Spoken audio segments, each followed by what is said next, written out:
Right, what's going on, 49er faithful? This week we are here, John Chapman, and he's got the game plan. We are about to take on the Seattle Seahawks. They coming into town. It's time to get the brooms ready right after this.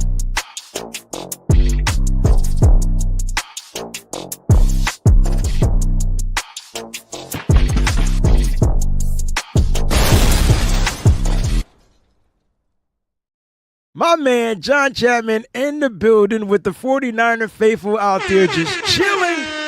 John, what's going on? Happy Wednesday, hump day.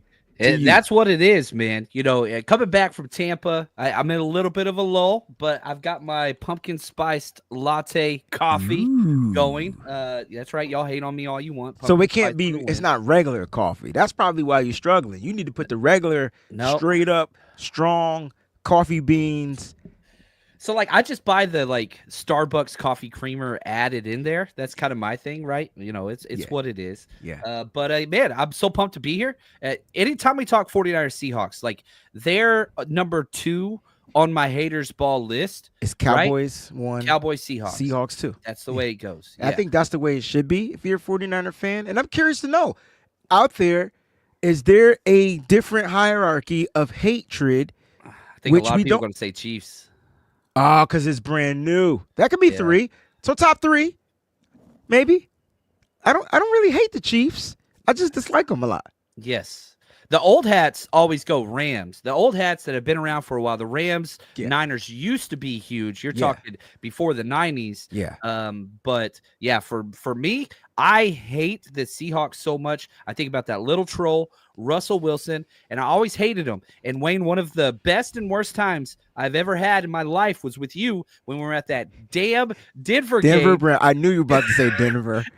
and I was, you had the pick 8 with Jimmy Garoppolo, the worst quarterback game of all time. And it just was like fueled all the fire to my hate for Seattle. And I'm still not over it, man. Yeah. The offense was so bad. We couldn't outscore their low score. We've seen. Bad. So for those that are new to the Niners, you know, and complaining about this year's team, just trust me. It's been worse recently because we could not outscore that team in Denver. I remember. I was like, all we need is a field goal. This was pre. I think we got 9 points that game, right? Yep. That was like the lowest low point, maybe in Shanahan's whole everything. It was just like, what the hell just happened? Listen, we got some comments out there. I did want to shout out to Marcus, man. I'm sorry I couldn't be in Tampa, bro, but I'm glad you had a good time. 49er Jeff says, I hate the Giants. Rightfully so, right? Giants, you know, I'm going to give you a team nobody's going to think. Can you guess? I'll give you a hint. A former NFC West team. Falcons? The Saints. Oh, there we go. I hate the Saints. They always were a thorn in our sides. Them and the Falcons. The Falcons too. Yeah. Like the Falcons too. Like it's something about those original NFC West teams that are in a whole different conference. Yeah, the Atlanta Falcons and the NFC West. Never understood it, man. I don't know how Atlanta ends up on the West Coast, but we took it, right? Like it was what it was, you know. Back in the 90s, you watched what you watched. Oh man, look it. We got some nostalgic. Robert Galvin says Jamal Anderson. Remember he did the Dirty Bird? Remember the Dirty Bird? Everybody remembers the Dirty Bird. Dude, yes. Are you kidding me? I mean, I spent my summers in Atlanta, so like, I was there. Oh yeah. Where did the Eagles rank on your list? Dude, that was a blip. And like I think they're like 7-2. That was even 2 seasons worth of hatred. That's why I mean cousin Snoop, man. I still hate him, but there you go. Snoop's the man. Snoop, cousin. Like, listen, he's with the Saints. You said the Eagles were a blip. That is too funny. I don't get the hatred for the Bears unless you were just an 80s football fan, and that's the only time they kind of like had a dominant season. I don't know. That rain game sucked with freaking Trey Lance and Justin Fields. I hated that. Well, we can blame it on the rain. I remember leaving that game, and I'm like, where's Wayne at? And I go to call him, and then I get a notification, Wayne's live. I was cussing people out. You were live at a Dunkin' Donuts. Dunkin' Donuts getting a pumpkin spice latte. Like, you know. We've gone full circle. Yo, well, you know, let me tell you, don't know what part of that story was even more funnier, right? So the police pulled up. And this is when I just didn't give two flying cares about my language on the YouTube, right? And I'm livid. First of all, my drawers were soaking wet. My socks were soaking wet. You're soaking wet when your underclothes are soaking wet, right? And I just wanted to be naked. At that point, I would have been more dry naked. So I was already mad, and the police walked in, and Dunkin' Donuts not once asked me to leave. They were cracking up. I don't think they've ever seen anything like that. And I did order whatever I ordered, whatever it was, probably hot chocolate. It's the only thing I drink. But so bad. My point was, I was giving it to this team. That team pissed me. Oh, you want to talk about pissed off? I don't think I've ever been that mad. Because we were John, remember pregame, we did the thing, we did our thing, and we got wet then. So we were wet going in. Pause. It was rough. My phone didn't work for 4 days after that. 4 days. I was like, it's bad. I was wondering why you disappeared. I knew you were missing. I thought you were mad at me. I thought you were mad. Thought I did something wrong. You know what I mean? Shout out to everybody out there. Thank y'all so much for tuning in. We apologize for the nostalgic story, but I wanted to know where the hatred ranked, because we got an NFC West division matchup coming up this week. We got an opportunity to sweep them. And I think a lot of people hate that era of Seahawks. There's reason why I hate the Seahawks. I remember my birthday being messed up one year because I walked out. When you walk out of your own birthday party, they rise to the top of hatred. Like, you understand your party. What I'm saying? You can cry if you want to. Bingo! John, I'm glad you're feeling good today, man. It's good to have you here. I can't wait to hear what you've seen and watched on film. The thing I like about you is you'll watch the other team's film so you can give like a real good, breakdown. Just off the top before we kick off and talk about some of the good news for the 49ers, it's off the top of the dome, like, will this Seattle Seahawks, just off the top of the dome, I don't want anything broken down, will they give this 49ers team a problem in the second go-round? Yes, 100% they're going to. They're coming off a bye week, backs against the wall. They're done. They'll be 0-3 in the division. They'll be 1-5 in the conference. Yeah. Oh, so they're scrapping. They're playing with they have to. So they got a claw. I got you. I get you. I get what you're going. Man, you're so smart. All right, guys, let's talk about the news, man, because John, yesterday evening at some point at night, the 49ers said we're going to do something, that we normally don't do. We're going to extend the player midseason, right? I don't know if this regime has ever done that.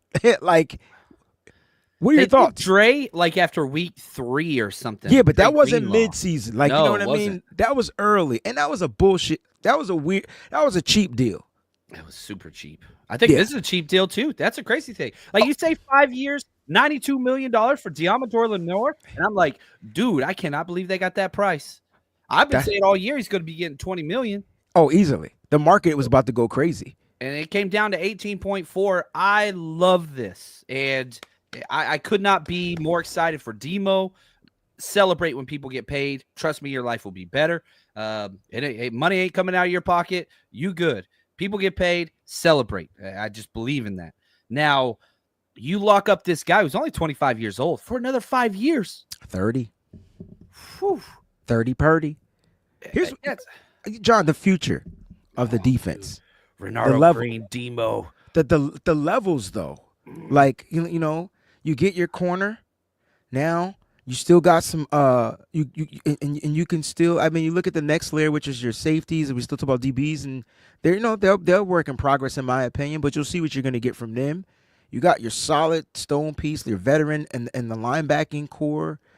We got to figure out how we're going to continue to build that as well, and then you got your cornerstone. I think a couple of cornerstones. I know a lot of people don't like Javon Hargrave, but at least he's still here once he's healthy in the middle, and then you got your Nick Bosa. So, like, the defense, the core of the defense, in my opinion, is going to be here now that you added Diamador Lenore and you extended Diamador Lenore. Correct? Am I right or am I bugging? Oh, yeah. I think you have the kind of stalwarts at every single level, and this is a little bit of a departure from the course the 49ers have taken, where you build up front and then you just piece in guys and you get guys, whatever.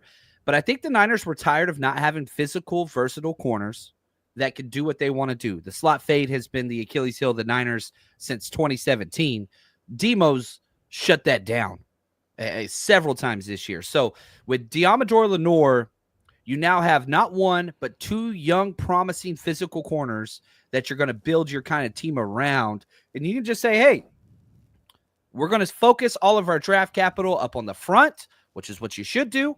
And then now we've got our corners. Man, you basically have your secondary, 4 out of 5 of your secondary guys locked up for another 2-3 years. Done. Like, that's awesome. You want to bring back Huff? That would be amazing. We got to see him come back and play at his, pre-injury levels. Sure. But like that secondary is it's inked in. It's not penciled in.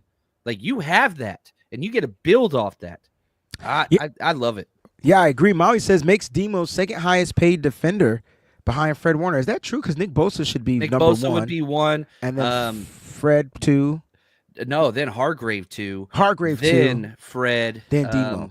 Then Demo. Yeah. Now, it depends on if you're going off total. And that's the thing. Understand these contracts are so hard to break down until you have all the information. All we have is the amount per year, the APY, which is $18.4 million per year. Awesome. Generational wealth. Love it for the young man. But we'll have to see because you said Hargrave's coming back. I think they save like $30 million if they cut him. I think he's played his last play for the 49ers personally, but hopefully he comes back and he's an all-star. I didn't know. I didn't know the savings. So when you talk about so they can save $30 million if he's cut. Let's look it up. I mean, we got time. Let's look it up because that's a huge factor. Knowing moving forward, if the Niners can get cheaper, if it's cheaper to keep a couple of the young guys that they got. Remember, they traded for Malik Collins, so they got him for another year before he goes into contract season, right? And then they got some guys, and so if they can save themselves 20-30 million, he might be a cap casualty. $25 million if you cut him next year. Yeah, $25 million cap savings. So, hey, he might just had his last down with the 49ers. So, I mean, it's unfortunate. I mean, to me, I hate losing people due to injuries. And I understand that his play wasn't what we thought it was going to be, but it's kind of hard to like really say what he was or going to be. Real quick, we got some breaking news. Breaking news. The Go ahead, John. 49ers just signed a new punter. Looks like Mitch Wisnowski's back. Tell me it's Presley, please. Pat O'Donnell. They do the dumbest shit. Like the San Francisco 49ers do the dumbest shit. Like we literally had a punter that came in preseason, was awesome, Presley Harvin III, and now you mean to tell me they signed somebody from the Matt Donahue show? What? Yeah, 33-year-old punter. You're bringing him in, NFL vet. He's played a lot in the NFL. But, that's what we're doing. Pat O'Donnell, guys, signing with the 49ers. 9-year vet, 45.1 yard average with over 36% of his punts nailed inside the 20. Last team he played for, it looks like it was the Bears. Yeah, 2022. So he's been off for a year and a half. Hey, John, do you think this is the end of Mitch? Probably not the end. He's looked different, though. But his back issue is an issue, and he has been terrible. I think he's graded out as the 25th best punter from PFF off the top of my head. He's in the 20s, but he's been really, really bad. His back is an issue. The biggest problem I have with this is Mitch Wisnowski. A lot of people don't know this. I think is the best holder in the NFL on field goal and extra point. I think he's the best. Like that dude, he's incredible. So this will create and generate some more issues for field goals because now Kyle Juszczyk's probably going to take that spot. Or maybe it won't. Maybe it won't. I hope it doesn't. Can't go down. You know why I said that? What if Mitch is the reason Jake's missing these balls? Dude, Mitch is unbelievable. Whatever. You say he's unbelievable. What if his injury, he's been injured all season. He's been injured in the preseason and all season. And I'm just saying, new holder, maybe he kicked the ball straight through the middle. I don't know. Maybe. Yeah, I don't know. Can't get So worse. Can't can't get get worse. it can. It can. It absolutely can. He can miss 3 again. Yeah. That's about as worse as it could get. Like, you know what I mean? Um, do you think my question to you is, all right, we don't know how severe the injury is. Is this a time that they put a punter on the IR? Do they use up a spot, or then who's going to be missing from this roster if Mitch isn't good to go? I think this is the practice squad signing Yes, it just to is. see how Mitch does throughout the rest of the week for practice, And you and elevate them then you once or elevate. twice. Yeah, right. Yeah, kind of what they did with the kicker position, where it was like, all right, we're going to elevate you. And then the backup kicker got hurt right off the bat because Brian Schneider's special team's so rough. And so then it was like, all right, we got to sign another one. So, yeah, I think this is a precautionary measure where you could elevate for a week or two, and that's pretty much it. So we'll see. I hate to say this. I want Mitch out there, but he has not been good.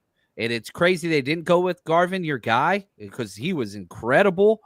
But, Brian Schneider going to Brian Schneider. He gets his pick of the guy, and we'll see what happens. We'll see what happens. All right, guys. So we got a couple of new 49. Well, what we do, speaking of new 49ers, we brought back Patrick Taylor Jr. back to the practice squad, released running back Keyshawn Vaughn. So they did make some roster moves. So that's something to pay attention to. Why do you think they made the switch with that? They also, signed Nick McLeod. I think we might have talked a little bit about that. But why do you think they made that switch of the running backs? I think it's a testament to Christian McCaffrey, how he felt after his first game back. And the fact that he felt fine was, all right, we could do this. We could drop a running back, and now we pick up a corner with Diamador Lenore. We'll see. Renardo Green's got a toe issue, and then your punter with the back issue. So running backs have been hard to maintain for the 49ers because they've been injured so much. But now, man, I feel like you're good with CMC, Jordan Mason, Isaac Garendo. They're all checking out, and Kyle Juszczyk, plus Demo getting some running back carries. Look, let's pull back the running back position for this week. Let's address some positions of need. I got a question, and Pocket the Cheesecake's going to lead it off with this little question. He says, didn't Brandon Allen set the ball for special teams for the Bengals? That's something we can look up. And you know what? Why are we not seeing the quarterbacks be the holders anymore? What's going on? They scared they're going to get their fingers taken off, or? It changed a lot whenever the specialists change and the roster requirements change, because what you could do now is during all of practice, you could send your 3 specialists, long snapper, holder, or long snapper, punter, kicker, and they can work all damn long on doing everything.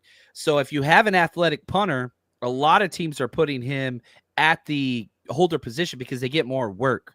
So whenever you have the backup quarterback there, that's because you could do so many fake punts, fake field goals, all that different stuff, right? Shanahan will never do that. Shanahan's never attempted a fake punt. Shanahan's never attempted a fake field goal since he's been here. He does not want that. He just, get this the hell out of my way. I don't want to deal with this. My backup quarterback needs to work with me. That's why that is. Okay. I just miss, I guess I'm just so stupid old school, but this makes perfect sense. By the way, you just broke it down. I just figured, like, what happened to the quarterback? So a lot of less missed field goals when the quarterbacks, right? Gotcha. Understood. Well, John, great news for the 49ers. We do got a couple of injuries that we are dealing with since we were talking about the injuries. We got Renardo Green with the toe injury listed day to day. George Kittle with a hamstring, some type of injury with his hamstring, but he's kind of listed day to day. Also, I believe I read a report where Kyle Shanahan thinks that Mooney Ward may be returning this week. So that's nothing but great news for the San Francisco 49ers defense as well. Do you feel like these guys are going to be good to go this week against the Seattle Seahawks?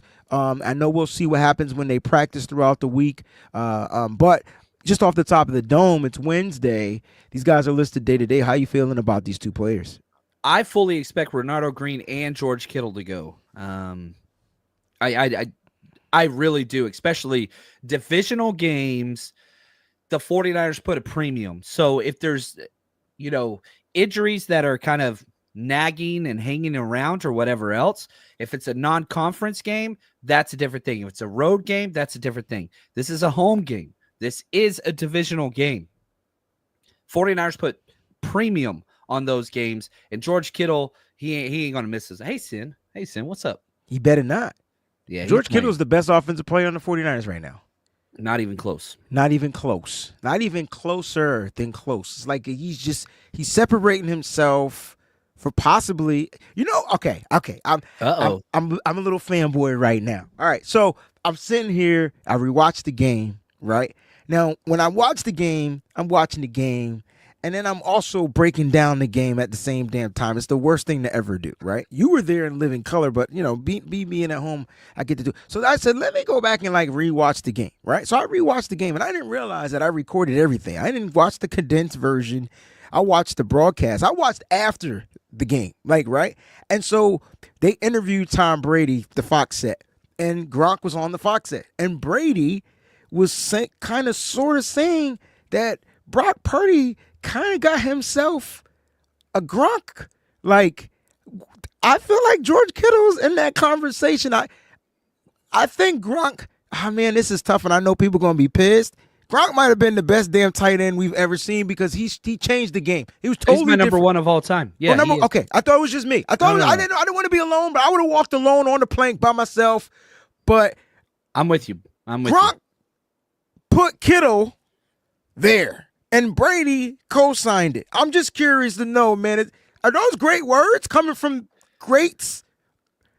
Here's the thing. A lot of people are going to say, man, yeah, but Kittle only had 4 targets. He's not even the mainstay. But you go to that fourth quarter, and they're doing 7-man pressures. We leave George Kittle one-on-one in pass protection on 3rd and long against Yaya Diaby, their best speed pass rusher, and Kittle crushes it. We get a huge first down. Yeah, the fact that George Kittle can do everything, and I'll say this is by far, we're at the midpoint. It is George Kittle's best year by far, all around.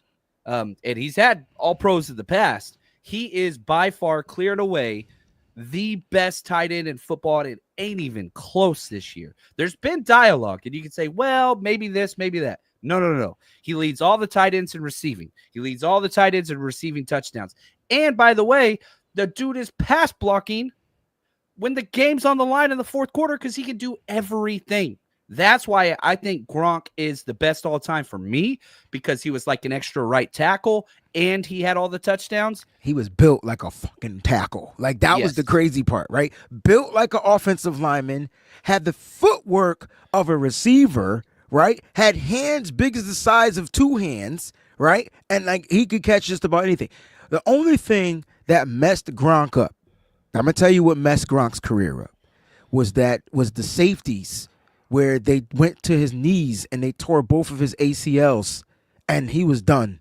He still came back, but he could never recover. And remember, John, because I'm not lying, they changed the rule. Remember? You can't go low on the big guys. And they took that rule and made it a rule. That's why these safeties can't dive after the player's legs and knees anymore. They got to hit him in that mix, the torso. Boom, boom. Got to get him there. So that changed the game, but Gronk was just never the same.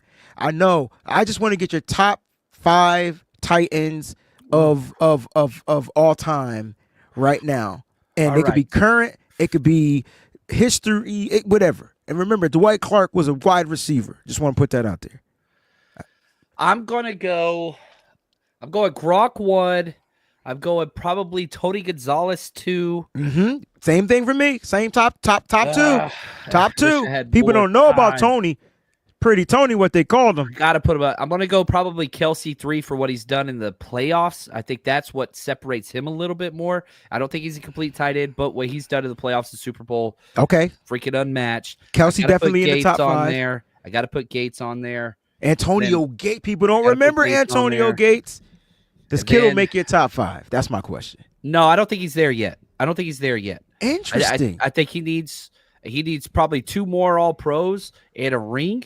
2 more All-Pros and a ring, and he should be there. Legends. Dallas Clark doesn't fit it for me. Jason Witten doesn't fit it for me. Ooh, where's John going with his 5th? Oh, I think I'm going to go old. Wait, hold it. Hold up. All right, he gave you a hint. Can anybody out there guess John's 5th tight end right now. He said old school. That's the only hint you're going to get. We're not going to give you the era. He said old school. I'm thinking I already think, I know my guess. I got my guess. Ooh, these might be his top 5. Is your 5th in one of his guesses? Yeah, it's there. All right. Is it Keller Winslow? Yeah, it was. Okay. First, obviously. Okay. I knew it. Was his name Kellen Winslow or is it Keller? Kellen. Yeah, because his son played too. If I was going to go old school and put my 5th in there, he might be even higher. Remember John Mackey? Now I'm going old. Respect. Yeah, like I know my players, man. He was one of the top tight ends to ever play this game. He helped create the damn position. You know what I mean? So that's a solid top 5. People were pissed off you didn't put Brent Jones in there. I love Brent Jones. And I think that Mike Ditka. Not Mike Ditka for me. Shannon Sharp. I love Shannon. And Slick said Junior sucked. He had one good season, bro. That dude's in prison. He had one good season. That's it. The junior did one good season. Browns. Aaron Hernandez. Jeremy Shockey. Ooh. He was fun, man. He was fun for a short time. There's no He doubt. was dangerous. There's lots of guys that should be there, and that was just off the cuff. So, like, understand. Don't hold me to that. But, like, they're going to hold you to it. This is my show. They holding you to everything you say. Like, what you say here is the Bible. I'm pretty stuck on, I don't think the number 1 tight end all time is even up for debate for me. I'm with you there, Wayne. Oh, yeah. It's Gronk. It's Gronk, Tony, and it's Gronk and Tony. And then there's a little separation. It's a little room. But I'm not mad at the Kelsey of all time. I put a lot on championships. I put a lot on that. And Say so less. What he's done in the playoffs, I mean, he broke Jerry Rice's all-time playoff reception record. I was there. I know. Ozzie Newsome was the one that enough. He was the next one that I was debating Winslow Newsome. So thank you, Peachy. All right, Ozzie Newsome, man. One of the greatest general managers, too, of all time. You want to know why the Ravens are stacked and they continue to draft well? It's because he left them the blueprint on how to scout players, Ozzie Newsome. So, John, that was a cool little exercise. All right, man, let's get to some game planning, man. We got this team coming into town, and I asked you at the very top of the show, will they come at the 49ers a little bit differently than the first go-round? I needed to know just off the top of the cusp how you were thinking about that. And you said, listen, they got to win. They're going to be scrapping. And the one thing I hate is playing teams that scrap because you have to match their intensity, right? Sometimes you got to dig down and get dirty. You got to fight dirtier than the scrappy team. If you come out with a game plan and they're coming out with a game plan where they're clawing in, clawing out, well, you're going to have to claw too. Because if you don't, your game plan not going to work. No matter how good, it doesn't matter how good you are. Sometimes you just got to get low down, gritty, and grind. So, John, 6.5 point favorites in this game as of right now. What does that mean again? That means bet on them now. Favored by a touchdown. Okay. In order to beat that, the 49ers have to win by 7 or more. That's a huge spread. That's a huge division spread. Game, them coming off a bye. That's dirty. So Vegas does not like Seattle at all. They hate Seattle. So this is in favor of the Niners from the Vegas? Okay. Yeah, big. See, I don't be understanding it. I don't. Next time we're in Vegas, we're going to spend a day where we just spend all our money. That's it. That's what we're going to do. We do that what anyway. I do every time. My wife, she don't subscribe to my show. I doubt she's subscribed to yours. She don't know. No, not on this show. Vegas special, baby. I was just saying, man. Listen, Jack says, we got to beat the Seahawks. We don't need to lose another game. For the 49ers, their mindset, this has got to be another must-win game, right? Oh, yeah. You got to win division games. You have to. You have to keep pace with Arizona, then you play them last. I mean, everybody talks about, the Chiefs game and the Bucks game, and, all these games are must-wins. No. Division games. Must-wins, and especially after the 49ers dropped 2 easy ones against the Cardinals and the Rams, Every single game matters because, man, there's a strong chance all three of the wild card, like playoff spots, come out of the NFC North. So your easiest route, your clearest route to the playoffs is winning your division. And that, to me, needs to be the goal at this point. I mean, the goal is to win the game. You play who's in front of you and you find a way to win, right? But when we're looking at the game plan from the 49ers offensively, and you look at the Seattle Seahawks, and I think I have their rankings really quickly. Defensively, they rank 25th in average yards per game. So they're giving up 357.6 yards per game, and the 49ers are ranked second offensively in yards per game, averaging over 400 yards. How much do these statistics play a part in the game plan? I feel like this is like our 11th show or 10th show on game planning. And I don't know if Kyle Shanahan pays attention to the stats, but he's definitely a numbers. He's definitely a numbers guy, analytics guy. That's the word I'm trying to use. Look, I'll say this about when the 49ers do what they do, okay? And here's the problem. I watch all the tape of these opposing teams consistently. I'm like, okay, I want to watch tape where they play against an outside zone team, right? Offense. So I can see how their defense lines up, what that looks like. No team does what they do against other outside zone teams like when they play the Niners. They throw it out the window. You look at the second half of the Bucs game, that's an 8-man box, 5-man front. The Bucs don't run that. That's not their scheme. Like, everybody changes what they do when they play the Niners. Oh, thank you. I thought I was the only one living on crack cocaine when I sat there and said that yesterday on the show. I was like, I don't get it. They blitzed predominantly the majority of the game, and I'm saying to myself, what in the he doesn't even do that. And I know they got some players back. We talk about Tampa. They got the kid from Pittsburgh. He went to Pitt, just like Clancy. Yeah, they had just got him back. They got another player back off of the injury, and they were in the backfield a lot. Like, they were in the backfield a lot, but they were stacking the box. They were playing the defense. They never play that tough. Are we going to get that from this Seattle's defense, who was missing some players now? They got rid of two of their linebackers. No, Jerome Baker's gone. The other kid is gone. Dotson's gone. What is going on? Ernest Jones, who is better than both. So they got rid of two. They upgraded one. Yeah, but now, Jones never did much against us when he played for the Rams. So, like, but he is better. You're right. He's better. I'm sorry. When we did our preseason rankings when he was on the Rams, you did. He was our number 2. Yeah, you did. He was our number 2 linebacker in the division. Good memory. My bad. Yeah. He's good. He's not Fred Warner good. Is he good in coverage? Yeah. He's good. He's an all-around backer. He can kind of do it all. I'm gonna look up the top linebackers PFF. I want to see. He hasn't played much this year, and he's been traded twice, which is he's got some.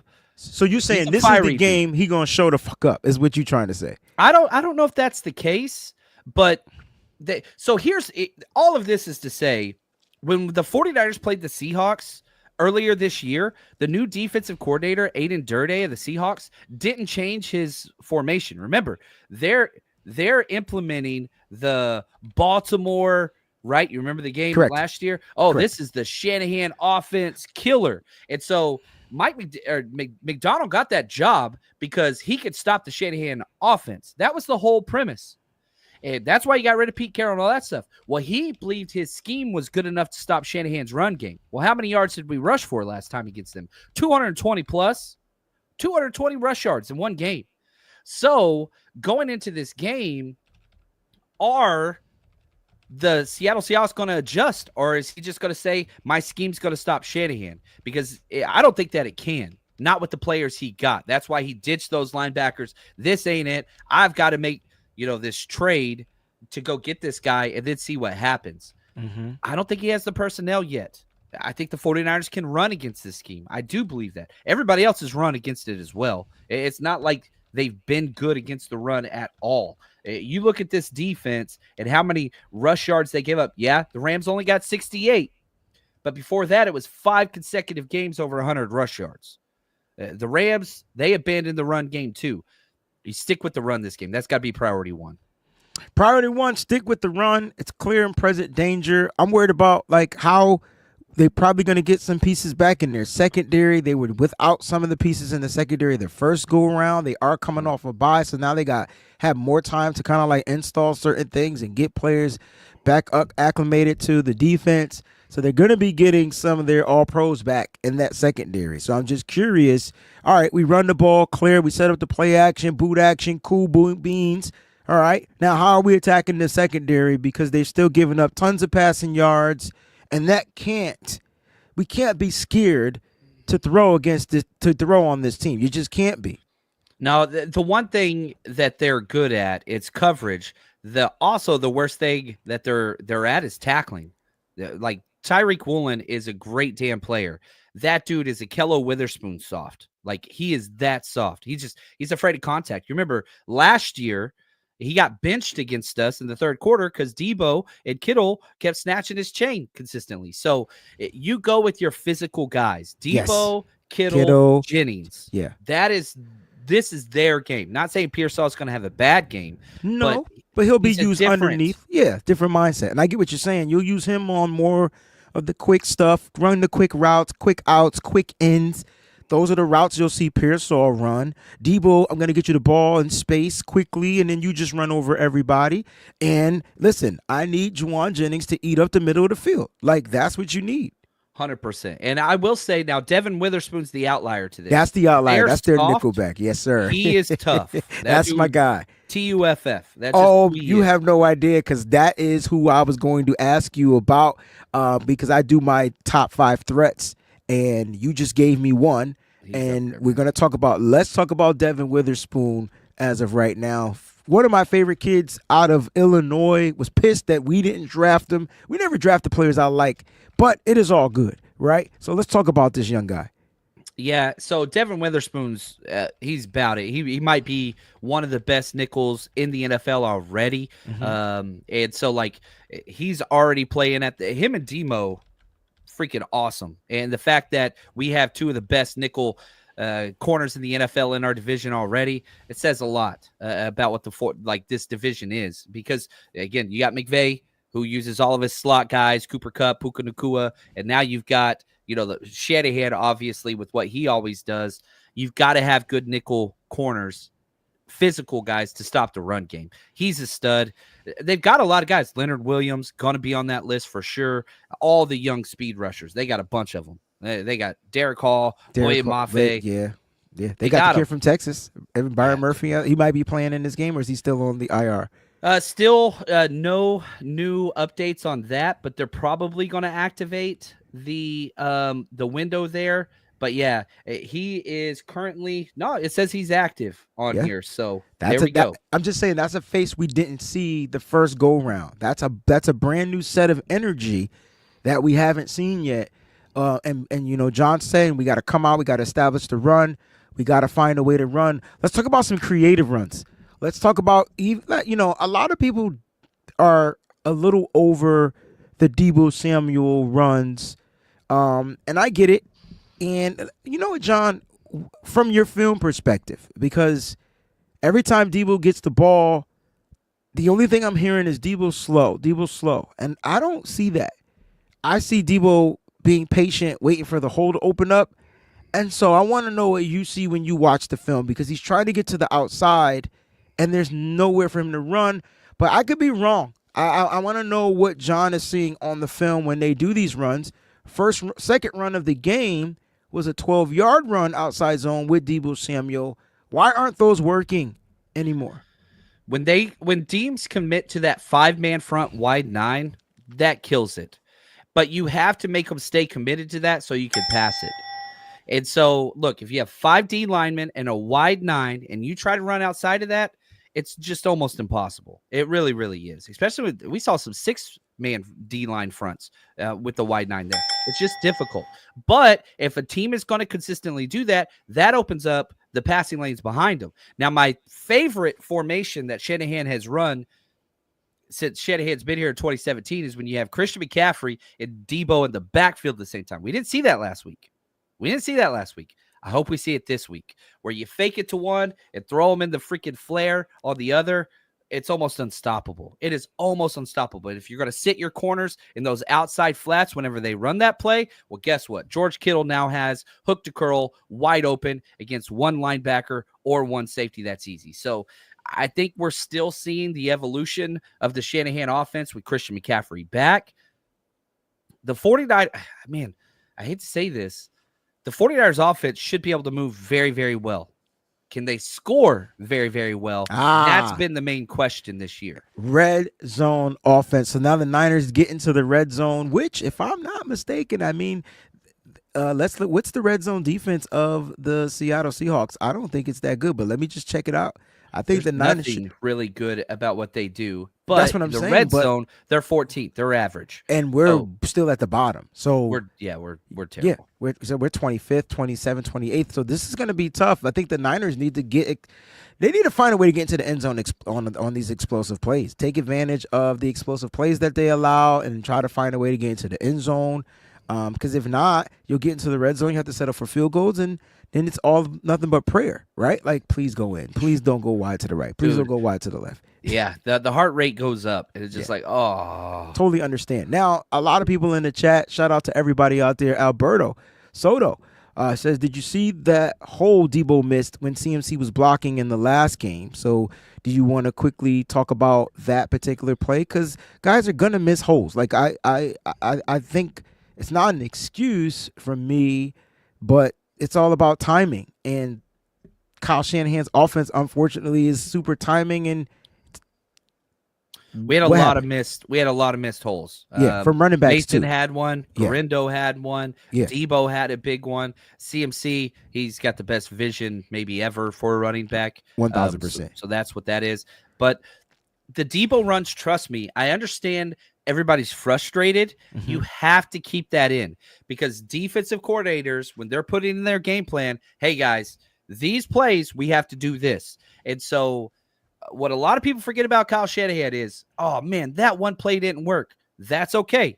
That play is built into the profile. For the next 3 plays to work. Yes, it is counter, counter, counter. And so whenever you guys see a run and you're just like, man, why would you do that? That was stupid. Mm-hmm. Trust me, that's what Kyle does. That is how he operates. Hey, we're going to set this, and then they're going to overflow this. That's going to give us this play. Like that George Kittle boot in the fourth quarter where they checked it to him and he ran for 40 yards. That was a counter off a play earlier in the game where it was like, why the hell would you run that play? Well, that's why you run the play. You get the 1 yard gain now, so you get the 40-yard gain later. It's all built on top of itself. So patience is what we're asking the faithful to be. Like, some plays are going to work. They're going to be explosive. But if it doesn't work, it's still set up for something else to work down the road. Cousin Snoop wants to know, are the defenses hip to the way we use Debo Samuel? Do you think that's what it is? Like, they're prepared for when Debo runs. They're like, oh, we know it's going to be a run. Or, again, is this Kyle Shanahan using their aggression, their over-aggression? All right, you take away this play, but I'm going to set you up for the deep bomb when you see this look again down the field. It's a little bit of both. And, like, I'll be honest with you, I don't think Kyle Shanahan wants to use Debo as a running back. But Mason and Garindo aren't cutting it lately. I never thought I heard you say that. No, I mean, Jordan Mason pre-injury, vision was never his strong suit. But when you run so damn hard, you're going to make up for a lot of that. Yes, sir. That shoulder injury, Mason ain't been the same. He's trying to get outside. And he ain't trying to run through people's face. He is on one side only. Notice they only run him to the left side. Yeah. So, like, whenever he gets fully healthy, that kind of overcorrects the vision. But Mason's not a vision guy. He was a triple option guy at freaking Georgia Tech. So, like, that's what he was. So I got you. Listen, bro. Listen. Yeah. Listen. You ain't got to explain to me. I be understanding when certain things don't work. I'm not down on any player on this roster. I'm just not. I understand players gotta show up. They gotta do their job. They gotta execute. They gotta make plays. They can't fumble. They can't drop passes. Gotta kick through the field. I get it. I'm all for that. But I understand when sometimes things just don't seem to be working. It just doesn't work. It's because these players are really trying to do something. They're trying to progress and become something that they never had the responsibility of doing. I say it all the time. I know a lot of people, I can't tell you why Ronnie Bell can't catch the ball all of a sudden. I have no idea. But I really think it's because he's learning how to run routes. He didn't run routes in Michigan. He just ran quick moves because the quarterback couldn't throw the fucking ball past 2 yards. It was just a quick throw, boom. It's a reaction more of you go here, the ball's going to be here. You get what I'm saying? I'm not saying that's why he's dropping it. I just think in his head, it's some going on to where he's like, all right, I'm learning. I don't know if that's why Kyle won't cut him because he sees an upside in him. I don't know. Still getting a lot of snaps, man. It's third and goal in the fourth quarter. He's still out there. He's out there blocking. It's weird. It's so weird how players are still continuing to be a part of something. We just got to hold on and find a little bit of patience, and some stuff is going to work. And some stuff's going to look really bad and not work. Offensively. Defensively, let's switch the script because I don't care what you say. I got 3 threats off their offense, and Geno Smith isn't one of them. I no longer believe he's a threat to the San Francisco 49ers. But there's a kid named Jackson Smith in Jigba. There's a kid named Kenneth Walker III. And I hate to say it, there's another kid out there that I don't think anybody's paying attention to because he's been injured. You still got a plan for DK Metcalf. So they got 2 wide receivers that can literally destroy you. No Mooney Ward, possibly. So defensively, this team has to wrap and tackle, right? What do we need to do defensively? Are we playing too high safety? Are we allowing them to run the ball? What is going on? Like, what are we doing? Yeah, I think I want to be a nickel as much as possible. Now, they're a huge 11 personnel team, which means they have 3 wide receivers. That's kind of how they built their team. Tyler Lockett, DK Metcalf, Jackson Smith, and Jigba, which means Demo and our 2 other corners, whoever that's going to be, Charvarius Ward or Renardo Green or, Isaac Yiadom, we'll see. They went after Yiadom really big in that previous matchup. And I thought Yiadom played pretty well, except for on like one of those, 3rd or 4th down plays late. He was a little late on that, but again, you put him in a really bad position, cover one man, but that's a whole nother argument. You just kind of stick with what you want to do. You play your thing and force them. It's funny because you talked about Jackson Smith and Jigba and DK Metcalf. Tyler Lockett has historically, the 49ers are 6-0 in their last 6 games against the Seahawks. Right. Tyler Lockett has been the one that's killed us. Yeah. Just last game, what did he have? What was his stat line? 4 catches, 65 yards, and he had a touchdown. Yeah. He slipped through on the rookie toward the end of the game. Like, I think it was 3rd quarter-ish, I think, if I'm not mistaken. But they held him. I just feel like, this is a slot game.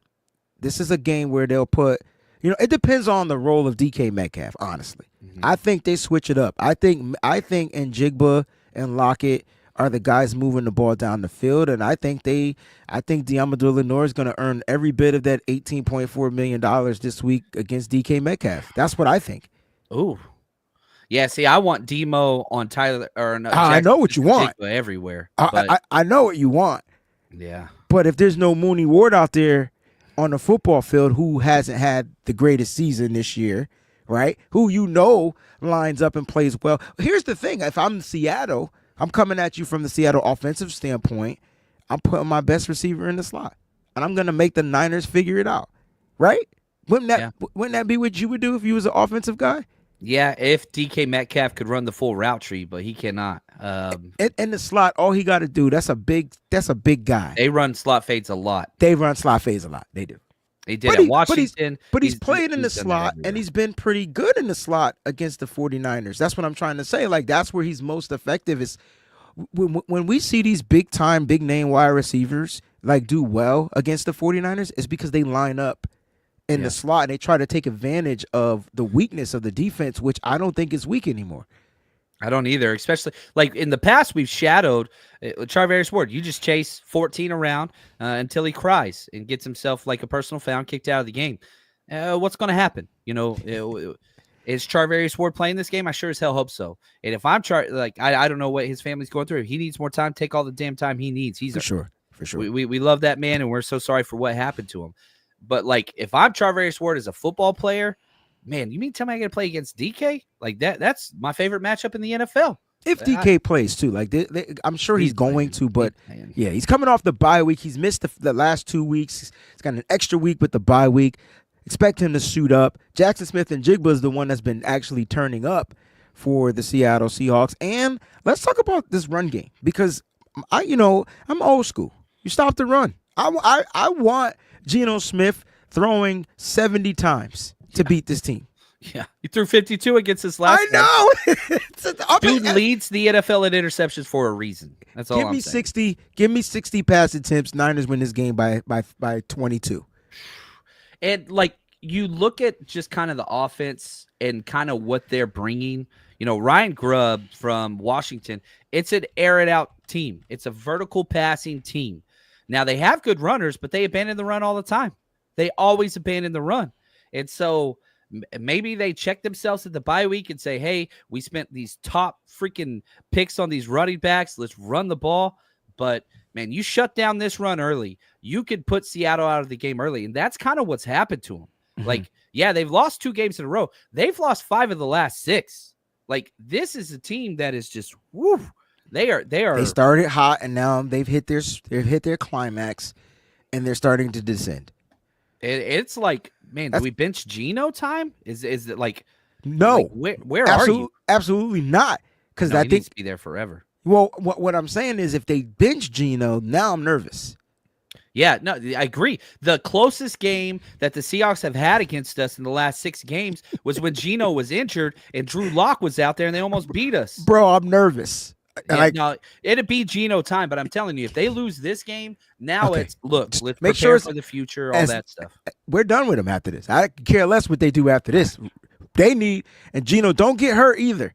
Like, play this whole game, bro. We need you out there. Yeah, all the smoke, in my opinion, because, you know, you're supposed to be that guy. You know, a lot of pass attempts, a lot of interceptions. But, you know, it's crazy. He's still one of the top 5 passing leaders in the NFL, if I'm not mistaken, right? He's still they throw the ball nonstop, but that's great. You got freaking 11 touchdowns and 10 interceptions. I'll take Good job, buddy. You're funny. He's been sacked 28 times. Look, man, I hope they put Geno Smith in their Ring of Honor with Matt Hasselbeck and the other mid quarterbacks who got no business being it. Matt Hasselbeck is on your stadium. This should be one quarterback with you in their Ring of Honor, and his name is the guy that we hate.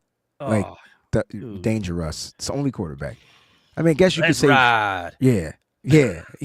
That's it. Other than that, take all the motherfuckers out of there. Anyway, dude, Matt Hasselbeck's in the Ring of Honor. That's every time I think about like a Seahawks fan, I'm like, do you understand? Matt Hasselbeck is on your stadium. They'll take it. They will take it. Gosh. They take it. Some of them take it. They just accept it. They with it. They got somebody that they can look up to who was terrible. That's like us putting Nick Mullins up there. Sorry, I shouldn't have said that. Probably right. Why you got quiet? Like, no, dude, that is not a no, man. Or Elvis Gerback, or like yeah. Which he had one okay season, I guess. A couple times he played. No. All right, so defensive game plan, stop the run. Mm-hmm. Make it one-dimensional. Make it one-dimensional. How are you defending that nickel, though, that 3 wide receiver set? Also, can I put out there that this could be one of those games where you start to see like the Jake Bobos and them little sucker motherfuckers that come out of nowhere and move the chains. Like, I don't think they got the tight ends this year. No offense, whatever. But I'll say this. You're coming off of a game where, you know, Devontae Campbell, who a lot of people don't really enjoy, he's played 2 of his best games have been the last 2 games. And he's played against, man, one of the better tight ends in the NFL, and Cade Otton, which is crazy to say. Like, he played really, really well against him. So, like, man, if you get that elevated play from that number 2 linebacker position, Malik, you know, Mustafa stays where he is. Jair Brown kind of stays where he is. I don't know, man. I think the 49ers are a better roster on both sides of the ball. You just go out and do your thing. Don't give it to him. You stop the run. Don't give it to him. No deep balls. Like, stop the run. Don't get beat deep. That's it. The turnovers are going to come. Okay. They turn the ball over. Ding, ding, ding. Ding, ding, ding, ding. We'll end the show on this, John. You got 2 minutes. You ready? 2-minute drill. Ready, set, go. Their special teams is better than ours. Their special teams can return balls. Their special teams is good. Our special teams is ass. What are we doing? Because that can be the deciding factor on how the outcome of this game goes. 2 minutes, ready, set, go.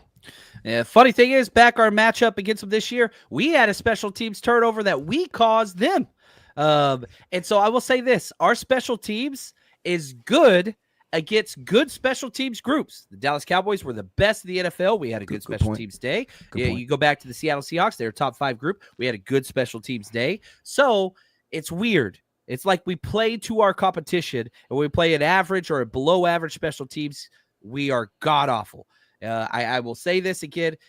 Dude, Kyle Shanahan gave Jake Moody a freaking game ball and talked about his speech like he did something good. Like, that is crazy, but that's exactly what a head coach should do. You hype up that dude because you count on him in the future. I know fans want him gone. That ain't happening. He's the highest drafted kicker in the past decade of the NFL. Jake Moody ain't going nowhere.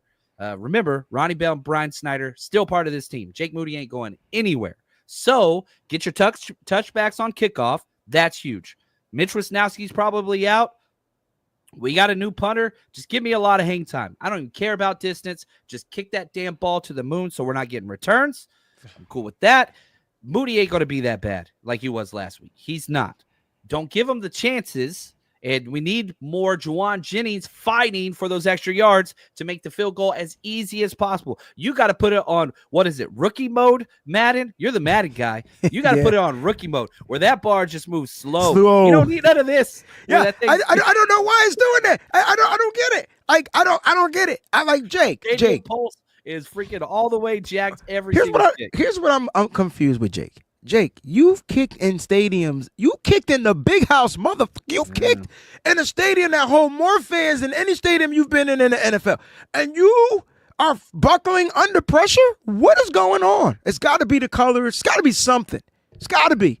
Yeah. He need to put the blue, put the Michigan shit on.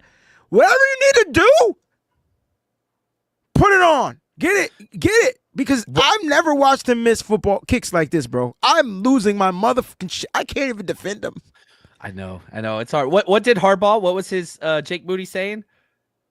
I don't fucking know. It was death, taxes. Oh, death, taxes, and Jake Moody? Well, here we go. Taxes are killing me right now. Death's gonna kill me. And Jake Moody's killing all the Niners fans as we speak. Listen, man, if you could get rid of, let me ask you this: you can get rid of one. Never mind. I don't want to have this show. Yeah. We're doing whatever. Papa J says it's all in his head. I know. I wish that Jake Moody, if John and I can beat Herman's head, Jake Moody's head right now, and beat a little shit consciences on the shoulders, he'd make all them kicks. Because I'll be talking all the shit in the world. You think what Deebo Samuel said was crazy? John would be the good kick, the good conscience. Listen, dude, you're really good at this job. You motherfucker, you better kick that shit. You were just, he never missed, John. He's only drafted because he's never missed. Yeah. He's kicked in wind, rain, water, heart, Captain Planet conditions. Oh, his whole career. Captain Planet. Our powers combined. With your powers combined. I'm sorry, man. I'm confused. John, I'm confused, but listen, you're funny too because you think you slick. You said just don't give him the chances, but if he got I want the Niners to get to the 1 yard line and on first down kick a fucking field goal. That's what I want. I want him to kick 15 field goals in this game. No touchdowns for the Niners. I need all 15 to go in. Yeah. I know that's crazy. Please don't record that. I mean it, but I don't mean it. Like, I just need him to kick the ball in the middle. I don't want nothing to the right, nothing to the left, all to the middles. All middles. Yeah. Niners are the better team. They're the better coaching staff. They're the better roster. They have all of those things. Special teams is the great equalizer. Don't let it be. Go out there, handle your business, develop a game plan that limits the impact of special teams instead of exacerbates it. You're going to handle your business. You should win this game. Yeah. Stovey, I don't know. John's trying to help me. I can't figure it out. Dude, if I was Brian Schneider, I'd go buy like a case of 4 Locos. It's got to be Brian Schneider. Make him drink one before every single kick. That way, he can't think on that stuff. It's just, give him some 4 Locos. All right, Mood Dog, if you're watching the show, which I hope you are, because we talk stuff, but we back it up. We big you up too. I'm the first person when you kick the ball through the middle, I'll be like, see, right? Every time. But you can't miss 4. You can't miss 3. You could miss, try to miss 3. Maybe he missed all his kicks for the rest of the season, rest of his career. Shanahan had to stay with him. Because he's a third round pick. Yeah, he'll stay with him. Love the nicknames for Moody, man. This is crazy. Mood Dog, Moodering. Melissa's here. We got a couple comments, John. Love to you fellas. Love both your reactions to the Hyena signing, especially John Chapman. Front load, back load, side load. I don't know. Tell me about this, John. What am I missing right there? Front load, back load, side load? Well, I'm just saying the 49ers have options. They've been backloading. Deal. They don't have to. They got $54 million on the cap this year. You could start doing it. They're not going to, but I don't care. They just got him, and they got him on a cheap deal. $18.4 million. That was a huge deal. Should have been 20 plus. So I love this. And you got the deal done with no drama. We good. Freaking love the Hyena, man. By far one of my favorite players. Might be my next year. There's a reason why there was no drama, though. I mean, come on, man. If it would have been drama if he held out this season, but he didn't. He showed up. He's gonna come out there and play, and everybody would have hated him. So I'm glad he, Illinois, But the Niners, knew that they weren't going to be able to retain this player because he's playing all pro football right now. And I don't care if he's ranked 41 out of 109 cornerbacks per PFF. He's playing two positions at the same damn time. So you let that sink in. So, Melissa, thank you for that comment. Nigel has a quick question for you. What improvements, John, do you want to see this week from last week's game? Like, if you can improve, give me one thing you want to improve offensively and defensively. So, one of the threats that perhaps we didn't mention was Leonard Williams. I mentioned him last game, but I felt like we handled him. Yeah, we handled him. So I hope we go back to that. Jake Brindle's coming off probably his worst game of the year, which is saying a lot. He was really, really, really bad in pass pro and run game. So, he's got his hands full with Byron Murphy, Leonard. If I could have one improvement, I would have Jake Brindle just be a little bit better than what he has been by a mile. Offense, defense, maybe even special teams. He is. He was the weakest. Bad. Defensively, any improvements? We kind of switched up our third down defense. We're cover one man, almost 75% of third downs. We disguised some coverage, put out some cover 3. We did some cover 6. We did some cover 2. I was like, oh, I like that. So Sorensen since the bye, we've only got a 1-game sample size. Keep disguising late. Geno Smith gets confused. Geno Smith turns the ball over whenever he's confused. We saw it last time we played him. Disguise on third down. That's where the improvement is. So that's what I want to see. So focusing just on coaching. John, I'm going to let you read this last comment, man, and then you could take us home, bro. Alan, you're the best. He says, damn, I love this combo. It's almost Montana to Rice. I respect that very, very much. I was around more Steve Young to Rice. Yeah. But we were around Montana, right? We got the end of it. We got the leftovers. We did. But I love it, man. Alan, I appreciate your kindness. And Wayne, I want to say thank you for taking the time to let me be on your show. Chat's always going crazy. I freaking love it. But the Niners are the better team. You won the ugly game last week. Mm-hmm. Now it's time to kind of flip the switch. You are 6-0 against the Seahawks, and you have the chance to bury a division opponent. This is my number 2. I hate you. I hate everything that you are. I hate everybody you know. Hate.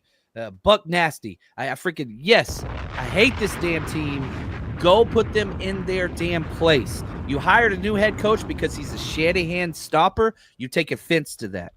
And you bury this damn team. That's why I have the Niners winning. That's why I got us handling our business. And that's what they're going to do this week. Y'all are the best. I'm out. Thank y'all for letting me come. And until next time, stay strong, faithful.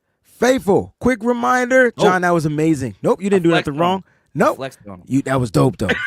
That's the Patrick Willis flex, too. Guys, B.A.M show, Wednesdays, Fridays, 4:30 p.m. Eastern Standard Time on Wednesdays, 4 p.m. Eastern Standard Time on Fridays. All right, so tune into the B.A.M show today, 4:35 p.m. Eastern Standard Time, and download that Bleacher Report app because I'll be going live today, 4 p.m. Eastern Standard Time, to do a little preview. Seattle Seahawks versus the 49ers.